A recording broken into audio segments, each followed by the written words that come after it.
সবার মুখে কি সুর, নেতা মুদের বিপিনুর। কারণ অনেক হইছে হামলা, অনেক হইছে মামলা। আমরা কি ভাই আওয়ামী লীগের বাপ দাদার কামলা?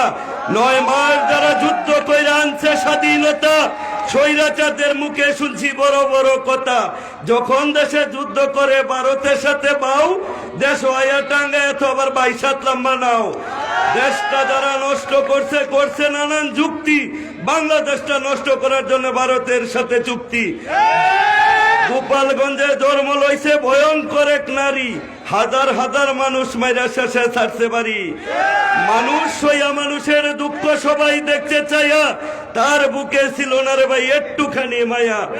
কত বড় হয় না ঘর বানাইছে আয় না, উর্বেদা দিছে টিন, মানুষে বুঝছে না রে ভাই রাইতার দিন।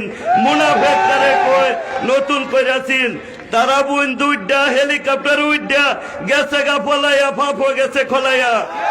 কারণ যারা গেছে ভারত তার আইতো না ফেরত। যতই করো রাম রাম, যতই করো টাম টাম, হইতো না সাইরা না কাম। শফিকুল ইসলাম শফিক ভাই দিছে দাওয়াত, আমি কিন্তু ডিল দিছি না আওয়াত। কারণ এমন একটা নেতা বুঝে পাকন দিয়ার বেতা, কইতাছি তার কথা। এই এলাকায় জন্ম, কাতারে করো কর্ম, যে নেতার নাই অভাব, মানব সেবা করা হইছে স্বভাব। ইনশাল্লাহ তোমরা আগামীতে দিবা জবাব। কারণ মার্কাটা হইছে টাক, তোমরা কইরো না রাগ। 6টা হইছে চাক্কা, খালি দিবা ধাক্কা। ভিতরে বরম হাওয়া, এই সুবিধা হইব যাওয়া। এই কারণে শফিকুল ইসলাম ভাইয়ের লেগে আমার কিশোরগঞ্জ হওয়া। আর বিপিনুরের মতো নেতা আর যাবে না পাওয়া।